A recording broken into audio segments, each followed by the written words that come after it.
Hey guys, welcome back to the channel. I want to give you guys my 3 biggest mistakes I've made being an entrepreneur and starting businesses so you don't have to. This 10 to 15 minute video may save you $1 million. Okay, so number 1, do not hire your friends, and also don't let your employees hire their friends. While it seems natural, especially early on when you're starting off, you know your friends, you trust them, you have relationships with them. But the problem is this: you know them on a personal level, not a professional level. And it's a difference that you're hanging out with your friends, you know everything about them, they know everything about you, but that doesn't mean they want you to be their boss. And in theory, they think that's okay because they see how you guys work together on just a friendship level until they're late and they get held accountable and now they're mad at you. It just isn't a good system. I made this mistake heavily my first about year and a half of business. And thank God I didn't have any falling outs with any of these friendships. They were all great people. I tried to set as best expectations on the front end as possible. But I saw that it just didn't click like I thought it would. And it's shocking. But I've seen this happen to so many different business owners and companies, is people think that they can get away with things just because they have a friendship with them. They get held accountable and it causes resentment. It causes a rift in the relationship and it causes a lack of production. Just don't make the mistake. The second area of that friends and family section is a lot of times your employees, if they're happy, they're going to tell their friends and family about their job. What's going to happen naturally? Their friends and family are going to want to work there. At first, that sounds great because you're going to add all these other really motivated, excited people. But what happens is this. Number 1, there is probably going to be some point within 3 years of that happening, maybe a lot sooner, where either the current employee or the employee's friend or family member either gets fired, quits, or gets laid off. Now, the problem with that is likely the other one is also going to stay. So when that person's going to stay, not only is that going to put a rift in their relationship, but it can cause resentment, and the person that maybe got laid off, may talk bad, say negative things to them, which is going to hurt the person that's working there, morale and confidence, or just they end up hating each other, and we don't want any of that. So keep business.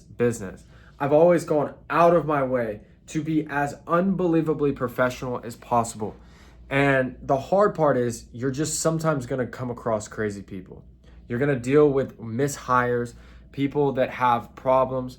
And that's why having as tight contracts, systems, operations, good legal team to make sure every single expectation is in place.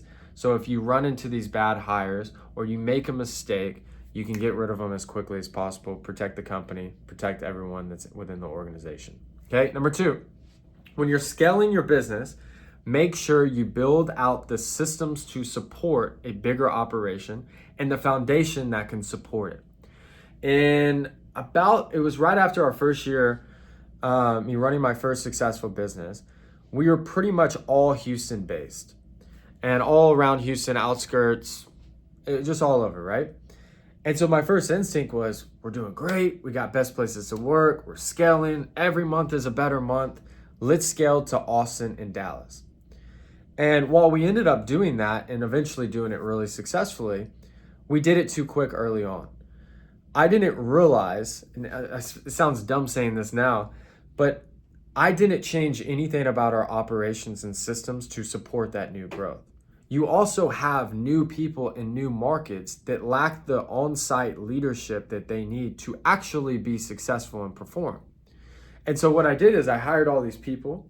I had a manager from Houston managing them remotely. Next thing you know, their performance isn't good. Their culture doesn't align with the Houston markets.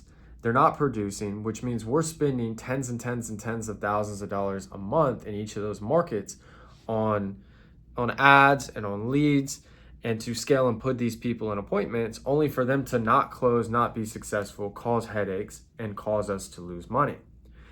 Not to mention, at the time that I started pressing this accelerate button, we went into the winter of the industry that I'm in, or one of the main industries I'm in. And so you deal with a slowdown of sales, you deal with an increase in lead generation costs, Then you have excess costs that you're spending on people who aren't performing and don't have the proper guidance. We ended up losing over 100 grand in about a 90-day period when we were insanely profitable those 10 to 12 months before. And so I learned this lesson. I had to scrap all that clean, and I kind of started from scratch in those specific markets. Focus on continue building the Houston market, and then instead, I put together exact policies and plans to make sure when we do scale to those markets, which we ended up doing, that they have the proper leadership, we have the right budget in place, and we can prepare for all types of situations. We ended up doing this the right way, finding one really successful rep in each one of those markets, flying out managers to train and spend over a week with them. So they were successful before we hired one other person. Then as we scaled in those markets, they had a model to follow and a team lead in that specific market on top of the really successful regional manager that made them better. And we just had to change and improve all of our systems. So the second time around when we scaled in those markets and elsewhere, it was unbelievably successful. One thing that In-N-Out does, and also you'll see with Chick-fil-A, is they don't blindly scale. I remember when I lived in California in 2014, In-N-Out is the Whataburger of California. I'm from Texas, so Whataburger is big there. And a big thing that you see, if you guys have ever seen the movie Founder, which is about, it's on Netflix, it's about McDonald's and building that. They started scaling McDonald's, and they would start selling hot dogs and all these weird things, and there's trash everywhere. So what some of the best companies like In-N-Out and Chick-fil-A have done is when In-N-Out opens a new restaurant in, let's say, Texas, they fly in a massive group of a specific restaurant that's in California or Vegas that's just absolutely killing it. Best numbers, happiest customer satisfaction, all that stuff. They fly them and they actually go work in that new market for, I believe, as long as a month, even longer. They'll stay there until that new operation in that new location where In-N-Out hasn't been before is flawless, to where you cannot tell a difference between their best locations and a new location in a new state such as Texas, Florida, or wherever the case may be.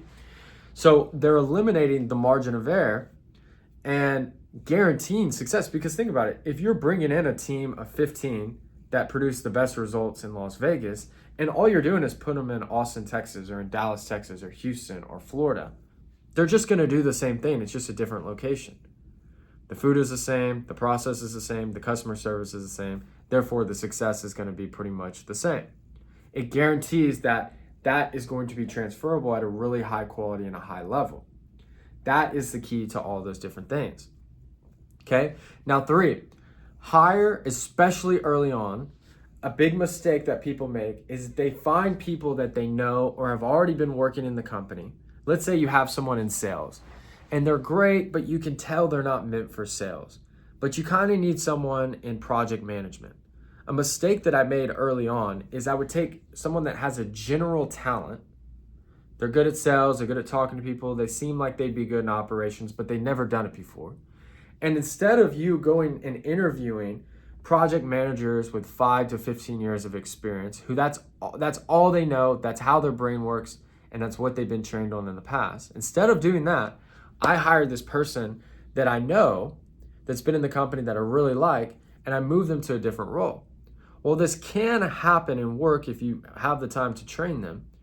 I would move these people over, and you could just tell, not only is it not what they're good at, I, who am the CEO, who doesn't specify at that specific thing, is better than them at that.